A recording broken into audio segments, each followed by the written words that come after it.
अस्सलाम वालेकुम, मेरा नाम हुरिया अरशद है और मैं आप सबको अपने channel time to learn English में खुशामदीद कहती हूँ। व्यूअर्स, अब तक हमने अपने 15 rules of subject and verb agreement के कंप्लीट कर लिए हैं।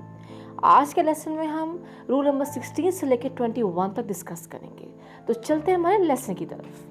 Collective nouns may be singular or plural depending on whether the individual members are acting individually or collectively. These nouns are company, group, committee, crowd, jury, flock, team. Collective nouns जो होते हैं वो singular भी हो सकते हैं, plural भी। इस चीज़ पर डिपेंड करता है कि पूरे ग्रुप को रिप्रेजेंट किया जा रहा है या उस ग्रुप में किसी एक इंडिविजुअल को। और हमारे जो नाउन्स हैं ये हैं वही company, group, committee, crowd, jury, flock और टीम। एग्जाम्पल देखते हैं। कमेटी प्लान के अगेंस्ट है। The committee is against the plan. अब इसमें जो है द कमेटी ये सिंगुलर एक कंसिडर किया जा रहा है कि एक्टिंग कलेक्टिवली सिंगुलर, कि पूरी कमेटी की बात कर रही है तो कमेटी एक है, तो वर्ब जो अग्री करेगा सिंगुलर, द कमेटी इज। अब इसी तरह इसी जुमले में अब हम अगली एग्जाम्पल देखते हैं। कमेटी की मुख्तलिफ राय हैं। The committee are of different opinion. इसमें बेसिकली ये है कि कमेटी के जो अंदर इंडिविजुअल्स हैं उसके अंदर के मेंबर्स की बात की गई है इंडिविजुअली, कि इसमें जो मेंबर्स हैं एक्टिंग इंडिविजुअल प्लूरल, तो द कमेटी आर, इसमें हम आर क्योंकि हम इसमें अलग अलग इश्खास के हम डिपेंड कर रहे हैं हमारी सेंस पे, तो इसलिए आपको मैंने बताया था कि सिंगुलर भी हो सकता है, प्लूरल भी, डिपेंडिंग ऑन द सेंस। ये था रूल नंबर 16। तो चलते हैं रूल नंबर 17 की तरफ। Rule for plus and minus. Singular verbs agree in case of plural and minus.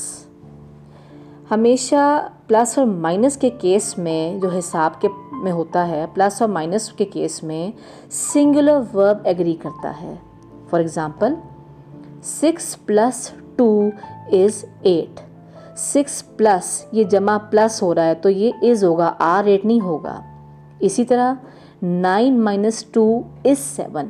9 - 2 are नहीं होगा, यहाँ हमेशा प्लस और माइनस में जब हम एक्सप्रेस करेंगे तो सिंगुलर वर्ब एग्री करेगा।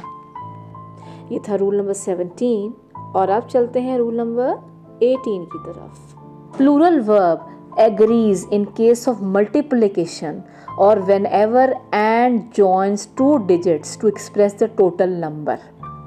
हमेशा प्लूरल वर्ब एग्री करता है किस केस में? मल्टीप्लिकेशन के केस में, और जब भी 2 डिजिट्स को मिलाया जाता है किससे? एंड से, किसी चीज़ का टोटल बताने के लिए। चलते हैं एग्जाम्पल पे देखते हैं। 9 × 2 = 18, यानी कि ये टेबल है तो 9 × 2 = 18 नहीं होगा, R 18 होगा। इसी तरह 9 & 2 = 11। 9 & 2 = 11 नहीं होगा। रूल के मुताबिक जब एंड को जोड़ दिया है, 2 डिजिट्स को जोड़ा है एंड ने, 2 डिजिट्स को एंड ने जोड़ा है, तो एज पर रूल जो वर्ब एग्री करेगा वो होगा प्लूरल, तो 9 & 2 = 11। ये था रूल नंबर 18 और अब चलते हैं रूल नंबर 19 की तरफ। Titles of books, plays, articles, movies etcetera are regarded as singular even though words in the title may be plural।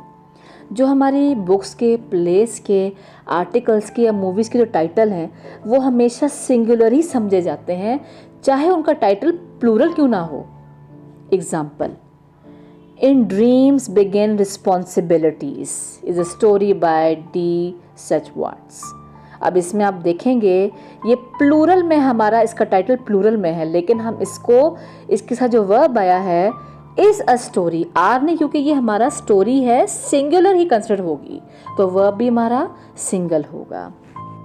तो ये था हमारा रूल नंबर 19 और अब चलते हैं रूल नंबर 20 की तरफ। Names of organisations take a singular verb when the whole organisation is referred to and a plural verb when the members are referred to।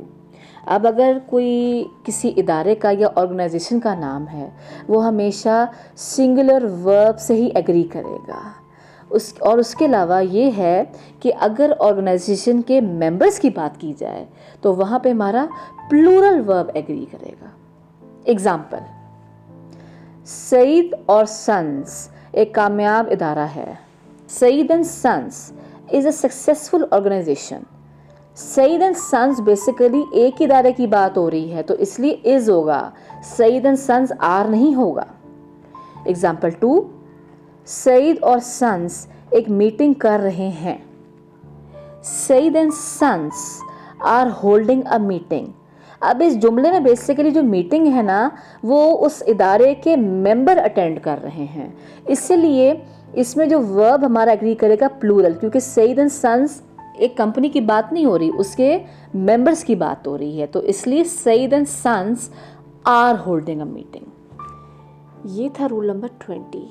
और अब चलते हैं हमारे finally last rule 21, rule number 21 की तरफ। If a sentence begins with it, the verb is always singular, even if the subject that follows the verb is plural. अगर कोई जुमला it से स्टार्ट होता है तो हमेशा जो वर्ब उसके साथ एग्री करेगा वो सिंगुलर ही होगा, चाहे सब्जेक्ट जो उसको फॉलो कर रहा हो वो प्लूरल ही क्यों ना हो।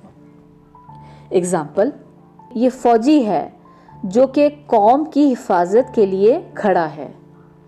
It is the soldiers who are standing to protect the nation. अब it as per rule it are the soldiers नहीं है, it is the soldiers है who are standing to protect the nation। इसमें आप देखेंगे हालांकि जो नाउन है हमारा, वो सब्जेक्ट जो हमारा है वो है प्लूरल सोल्जर्स, पर एज पर रूल इट को फॉलो करेगा हमेशा कौन सा वर्ब, सिंगुलर, तो इट इज। तो ये था हमारा लेसन नंबर 13 जिसमें हमने अपने रूल नंबर 16 से लेकर 21 डिस्कस किए हैं। उम्मीद करती हूँ कि आपको ये तमाम रूल अच्छे से समझ आ चुके होंगे। मिलेंगे मेरे नेक्स्ट लेसन में, तब तक मुझे हुरिया अरशद को मेरे channel time to learn English से इजाज़त दीजिए। अल्लाह हाफिज़।